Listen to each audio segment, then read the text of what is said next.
Hello and welcome to the Warp Shelf. I'm Frank Duran. I'm Deshawn Vasquez. And today we're doing something a little different. We don't usually get to record when a trailer drops.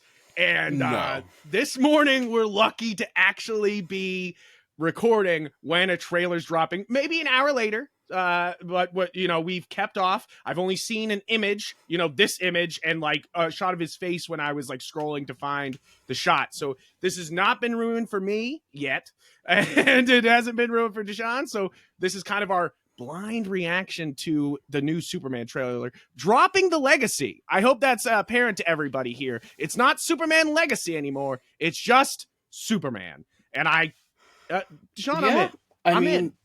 the 76 film, although I always refer to it as Superman 76, is technically Superman the movie. Yes, it is technically the Superman the movie. So, that's what this makes it. I think it makes this a callback to that, but also its own separate thing, and I dig that. Yeah. I think we're gonna see a lot of Reeve in this. I think it probably would have kept the legacy back before Gunn was actually put in charge, when this was actually formulated to be more of an Elseworlds thing in its own bubble, while WB fumbled around and continued to screw over Henry Cavill. Like, this was originally meant to be like a Matt Reeves Batman thing, where it's just like, that's just kind of doing its own thing over here. And no, guys, that we're big Henry Cavill Superman fans, but we know he's moved on to a better life now, where he gets to actually live his dreams of a one would hope Warhammer 40K movie. So like things, it's kind of like a past relationship. They moved on, they got better, so I'm excited to see our new guy here, David, and see what he brings to this role. He's pretty good, so we'll see. All right, let's watch this together. You hearing it?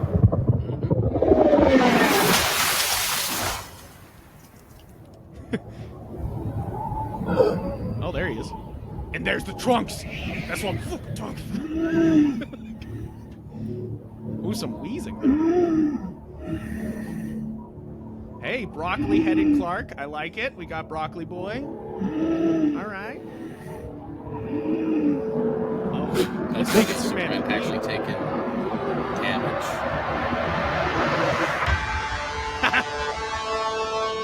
All right.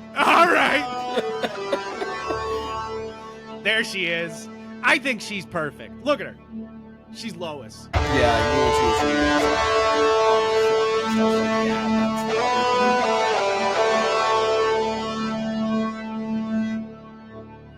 Oh, man.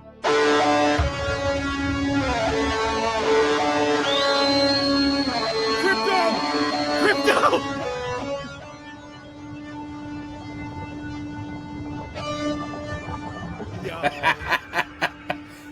Yo! Crypto. Home. Take me home. Holy crap! Let's go! Oh my god, we're actually gonna get electric. Oh, and he's got the kryptonite bullet in the gun, dude! Yeah.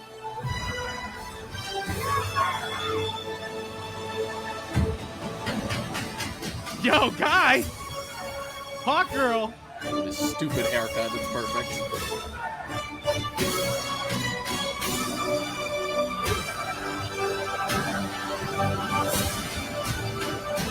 Oh my god!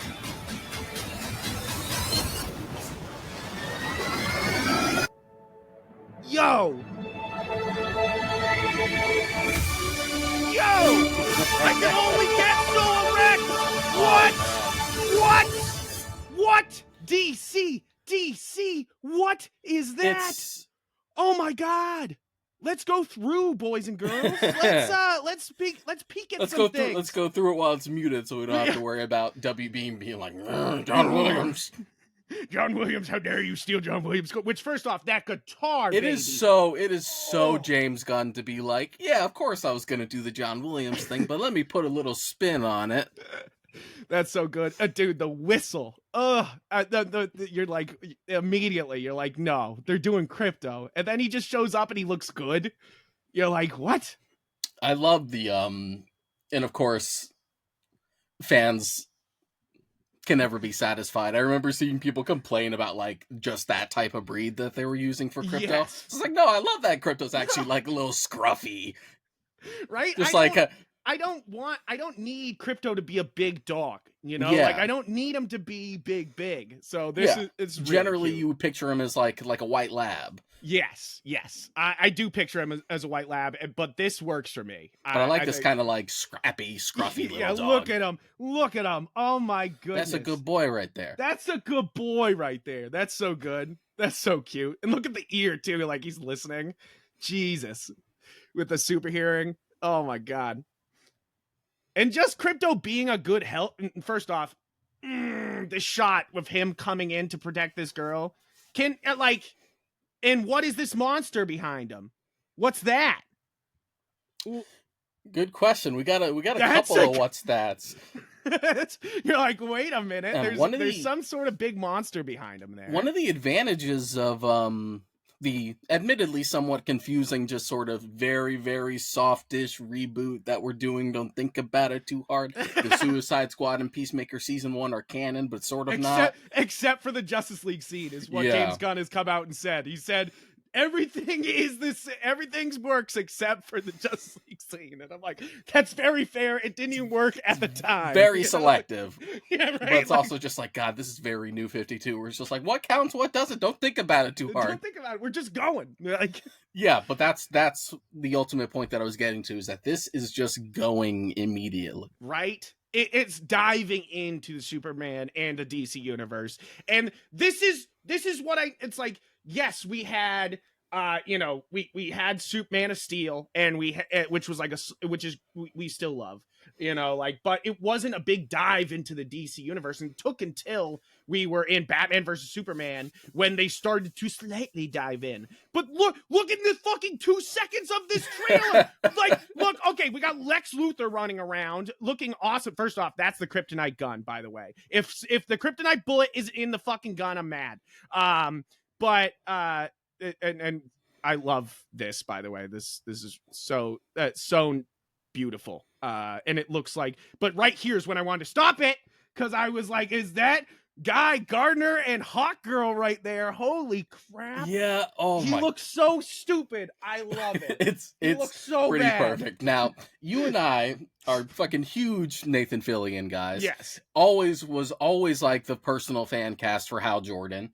Absolutely. It was one of those things where it's just like, damn it, maybe he's just too old for it. And then it was just one of those things like, ooh, James Gunn is in charge of the universe now. He's really good friends with Nathan Fillion. Yeah. Could we finally be here? Has the promised day finally arrived? And then he was cast as Guy Gardner, and you and I were both just like, fuck, we were so close. No! We were so close! So close to greatness! We were this close. And then I thought, oh, all right, I get it. It's probably because, Nathan Fillion is an older man now. We probably want to get someone a little younger and hungrier to play Hal. And then they fucking cast Kyle Chandler to play him. And I'm just like, Kyle Chandler's like around the same age that Nathan Fillion is. You're like, what the hell? But to be fair, I do think Nathan Fillion is going to be he's going to be a perfect Guy Gardner, because he plays such a perfect asshole, and that's what Guy Gardner is. He's got the range. But come on. Like Nathan Fillion, like Firefly age. Yeah, would have been just like, oh, that's Hal Jordan. And Nathan Drake, which we screwed up both. Though, this is, so in a world where we grew up, them being like, I'm so scared to do the uniform. I don't know if we should put the X-Men in the actual X-Men uniforms. Look at this haircut! It's perfect! Like, what? And then, of course, from the man who just straight up went for it with the Suicide Squad costumes. Yes, right? It's like he went for it. Because look at the jacket, too. It's Guy Gardner. Is it early 2000s or aughts? I mean, is it the 1990s when he's doing this outfit with the white? I forget. That's like introduction Hal Jordan, like Justice League International stupid like bowl cut. that is like really prime cool. Hal Jordan. Afterwards they gave him like more of like the douchebag, like more like comb up type hair, but like early on it was that dumb bowl cut. Now, this shot alone is so cool to me, because I was saying them not jumping into the universe. Look how much of a jump into the universe this is. We got Superman. We have Guy Gardner, Mr. Terrific, and Hot Girl. What a strange team, but also amazing. Like, this is the type of team that should be running around with Superman. Like, this is the Justice League. This is Justice League of America. You know, like, this is so cool. It is one of those things where, like, I know what you are, James Gunn. I've read Justice League International. Yeah. That book is exactly your type of sense of humor. Right? It really is. And that's exactly what this is. There ain't no way you weren't a Justice League International fan. Right? And the cartoon. Okay, so here's the monster. Okay, so here we go. What is he, though? I can't place him.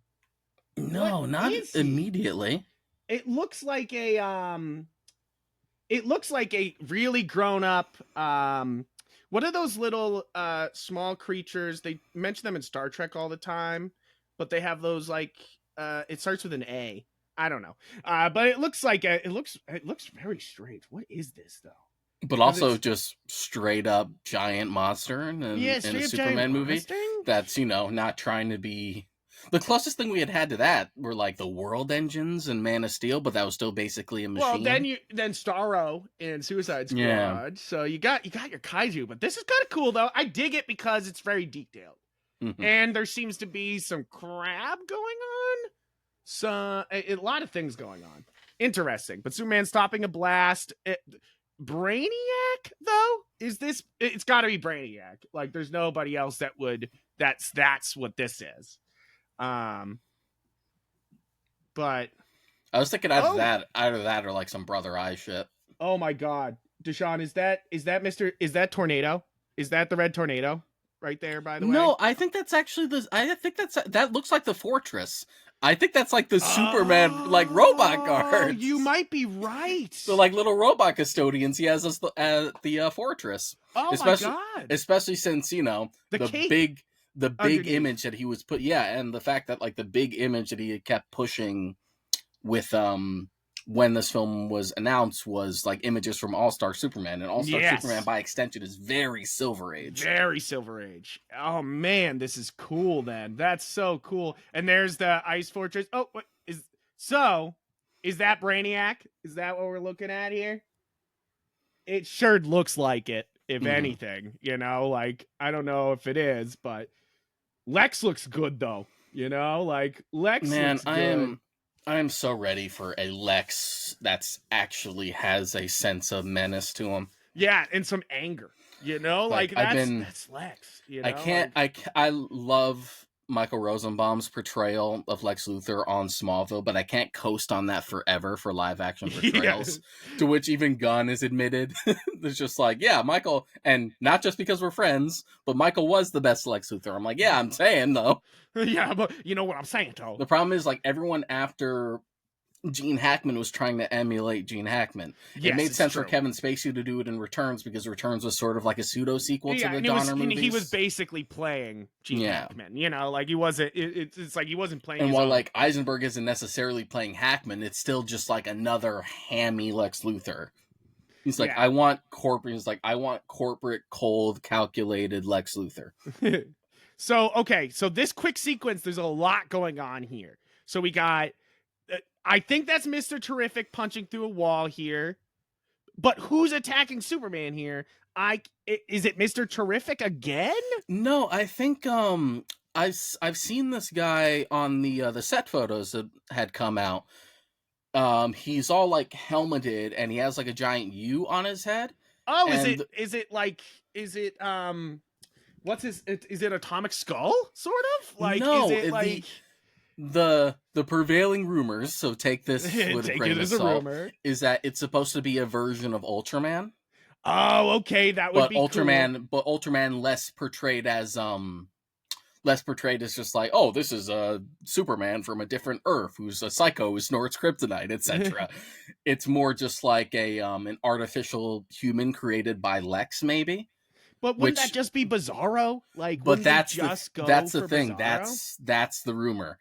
is that by the end Ultraman will eventually like corrupt and potentially become Bizarro, which would be nice. That's always a fun way to lead to Bizarro. Is or like it'll start as like this sort of like mystery masked man that's then maybe revealed to be a Superman clone after the fact. Yeah, I'm thinking sort of like what they did. Feels sort of like what they did with the Red Sun animated movie. Yeah, right. I feel it. Now, okay, hold on one second. That shot right there is what I wanted to go back to. Superman's looking, he gets here, and he puts his hands down, and Stag Industries, there it is. Okay, Stag Industries is, Deshawn, help me. Stag Metamorpho. Thank you. Okay, cool. All right, that's sick. So they didn't even show Metamorpho in here. Yeah, because Metamorpho is supposed to be in this. So wait, is the guy in the suit Metamorpho? Maybe. Who knows? That's pretty cool. The big thing with that guy that he's fighting is that he does have like a U insignia on his chest. Yes, he does. Yes. And you're just like, and there is something to note: the costumes that I also picked this up with the set photos. The costumes all have an insignia that tie back to Lord Tech. Because we've also seen stuff where they've seen like Lord Tech and stuff in the background. Yes. So it seems like there's already, not necessarily a Justice League doesn't exist yet, but there is a superhero team funded by Maxwell Lord that seems to encompass like Mr. Terrific, Hawkgirl, and Guy Gardner. Because they all have like a similar like two-tone white and something, some other color costume, and they all have a similar insignia. Yeah, because they're, white, yeah. They do kind of have the same suits there, except for Mr. Terrific even has the white on. You know, like you're just kind of like, damn. I know they're about to show Mr. Terrific. Yeah, it's like a diamond type logo. Yeah, he's got the white, the black. I mean, this Mr. Terrific suit is amazing. I can't believe. Yeah, it's just they just fucking such a comic accurate. It's Mr. just Terrific. Mr. Terrific. Like no bullshit. It's just Mr. Terrific. No bullshit. No fucking. No shame. No desire to try and subvert it because people might not take it seriously. Seriously. The benefit. And I get what Gunn is doing in that we're just kind of being thrust into a universe that's already established and not having to take baby steps like out of the MCU or the start of the DC EU, in that it has the attitude of just like everyone fucking knows what superhero movies are at this point. Yeah. We don't need to sell them on like the more fantastical stuff anymore. People are already situated to it. It's fine. I think it's this thing where okay, so and it happens all the time in comics, and I think it happened all the time in these movies too. Is that they want to get new readers or viewers in, so comics will drop an issue number 1 to make sure you don't feel left out. You know, like even like you're just like, oh, I could jump in here. You know, like, and that's what the movies have basically done forever. Have just been like, no, it's an issue 1. You can just get into it. You don't have to know anything. But it's 2020. It's going to be 2025. Like, we know we're not on issue 1 anymore. We don't need a fucking briefing on everybody. Yeah. You know, like, I don't need a single movie of everybody. Yeah, I need this. I need Justice League Unlimited. Even if you've never read, like, a comic, you've probably, if you like this stuff, you've probably watched one of the cartoons that have featured a bunch of the different characters and you weren't confused. So you can be like, oh, I watched Brave and the Bold. I know who Guy Gardner is. And it gets to that point where you have the fun of like, oh my God, there's Hawkgirl. And, or there's Guy Gardner. And, and some people might not know them, but you still have the fun of being like, yeah, that's Guy Gardner. And then they'd be like, cool. And then you might have like a new fucking fan not of Guy Gardner, but like of Hawkgirl or Metamorpho on your hands. Nobody's going to be a fan of Guy Gardner. But like, plenty of people are. Like, Guy's a shithead. And I do like him in that respect. Yes. But that relative to like the Green Lantern tier, he's not my favorite. Yeah, That's hard to be. It's like he's supposed to be an asshole, so how could you put him on top of your list for best Green Lanterns? There's a lot of Green Lanterns at this point, but like you're just like, and main Green Lanterns. I'm not just talking like, oh yeah, Green Lanterns around. You're like, no, these guys hold books. Just like, that doofy face and that stupid haircut here. Just like, yes, this does look like a man who would moon Batman. Yes, right. And then get immediately punched in the face, and then subsequently be unconscious for the rest of the issue. Oh, so good. Yeah, Batman punches him and he's out for the entire issue. Like, it's so good. But like, I can tell the love's here, guys. Like, I don't know about you. I had a lot of hope from the teaser trailer earlier this week, and a lot of hope from the images earlier. This fills me with such hype and such hope. I'm so excited for this. Yeah, and it also feels like a more appropriate springboard to a universe. Because that's the thing, like, I love Man of Steel to this day. Like, we have to clarify that we both like that movie, but we're also not one of these, like, psychotic fucking Snyder bots that harass people or, like, put a laugh react on anything related to the DCU. # restore the Snyderverse fucking nut jobs. But it is one of those things where, like, Man of Steel was clearly built as just, like, what if we just did a slightly more realistic take on Superman? What if we did a Superman origin story as, like, a mostly realistic First Contact kind of movie? And we did that. Then, retroactively, we tried to build a universe on top of that, to varying results. Well, so I think it comes to a difference in movies and books. And I'm not talking comic books, like books. Like, in that, when a book gets a sequel, it's because the universe is rich and big, not because they drop one line about Batman at the end of a movie. You know, like it's something that movies do where they won't like allude to a bigger universe until the end, and you're supposed to just sit there and wonder like, oh my god, it was such a bigger universe. But like, if you've read any fantasy book, you know that the book's like, here's the fucking universe. You want to go explore that over there? You want to go explore that over there? Like, that's how you grow a universe. Not just by sprinkling some things, but by opening it. You're speaking my language. Like, I'm in the middle of reading a Stormlight Archive book. Yeah. Where it's just like, whole Brandon Sanderson's whole interconnected wide Cosmere, where now the connections are starting to get more and more overt. Like, oh my god, I know you. You're from Warbreaker. Wait, that's a reference to White Sand. Everything's connected. I have like my fucking Pepe Sylvia board in my room. It's so good. But we could just go for it without alienating people. The fact that like this feels like the same thing that Creature Commandos is doing right now. Oh my god, yeah, guys, we'll do an episode on Creature Commandos because it's so good. It's so good so far. If you're holding back on watching it because you don't know the Creature Commandos, do yourself the favor and start. Like, and all those connections so far that they've done have all felt logical. Natural. Where it's just like, oh, let's show G.I. Robot's backstory. We're doing some World War II stuff. Oh, World War II characters. Even just Rick Flag's dad being there instead of Rick Flag, like that. I feel like that works, like even if they didn't allude to it before, like it just works. It feels like comics, like, and it just moves, and I love that. Because it adds some emotional weight to that character from the get-go, and that's what a lot of these things are missing. Stakes, people. They need to have stakes. And if the movie or a show or a book or a plot of any kind doesn't have stakes, then what the fuck does it have? Like, it's just like, god damn it. Like, it's so many things just like... How are we feeling about since we've talked about like the other costumes so far, how are we feeling about the actual Superman suit? I mean, this is...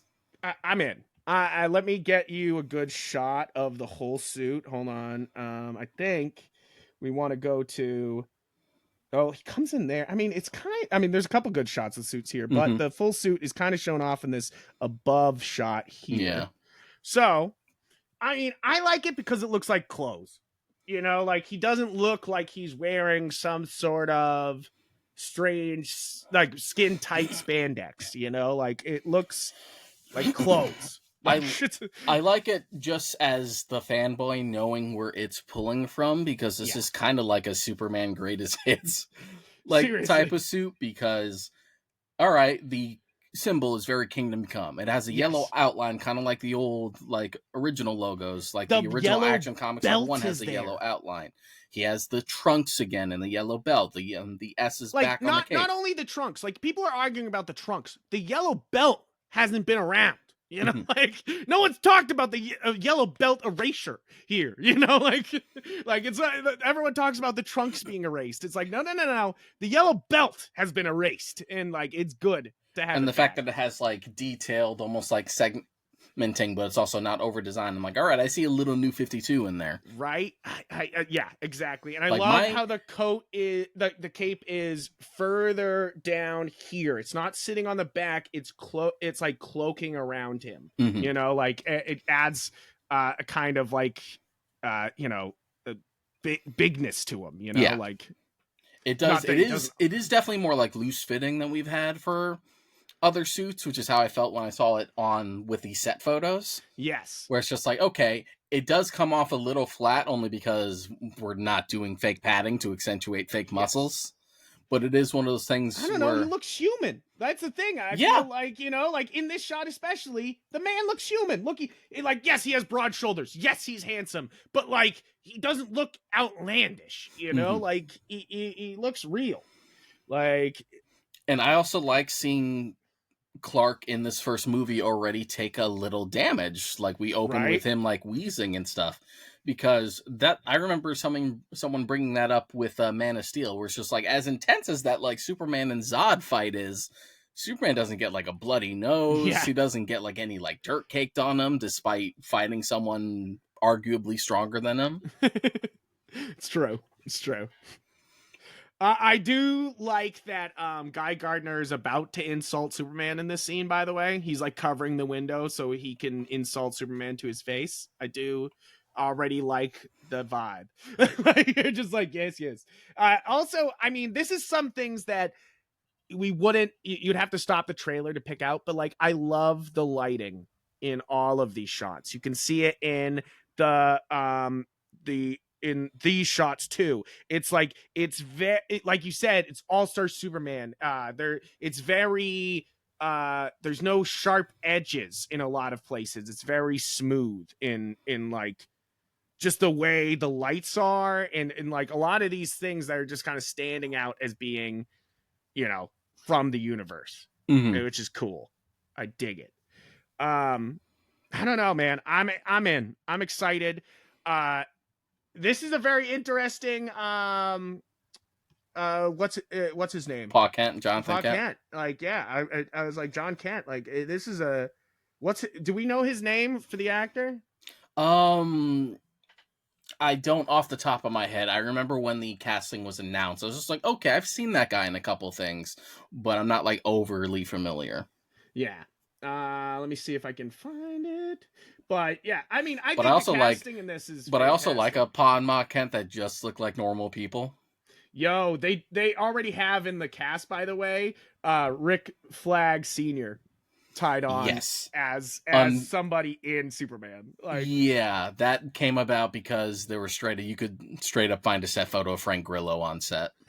They're just like, well, I guess Rick Flag Sr.'s in this too. So that immediately ties into Creature Alan Commandos. Tudyk's in it, and that could either mean two things. That we get, you get either Clayface, because he has been confirmed to be Clayface for the DCU, and he already was in Harley Quinn, so like that's just so good. But then also he's GI Robot in Creature Command. Sean Gunn is GI Robot. Sorry, my bad. Alan Tudyk is Dr. Phosphorus. Dr. Phosphorus, thank you. Sorry, fucking messed that up.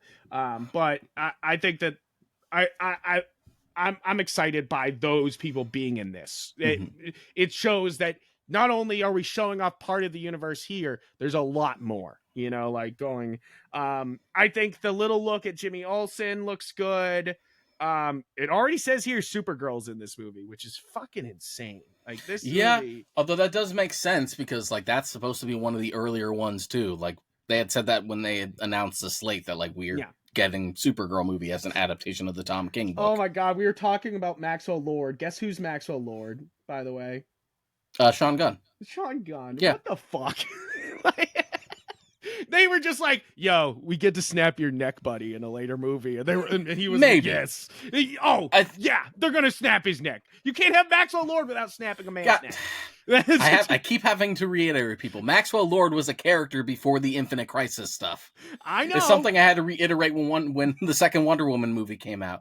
There's a difference between pre-Infinite Crisis psychopath killer Maxwell Lord and just kind of used car salesman, government liaison to the Justice League Maxwell Lord. They are two very different characters. But it's kind of like, I mean, it would kind of be like, oh yeah, Judas, one of the apostles. You're like, yeah, the one who betrayed Jesus. They're like, no, he's one of the apostles. You're like, yeah, but like the big terrible thing that happened, and they're like, no, don't worry about it. Like, like that would be like that, like it would be like, oh yeah, Maxwell Lord without the important event that he is most important for, they're going to snap that man's neck.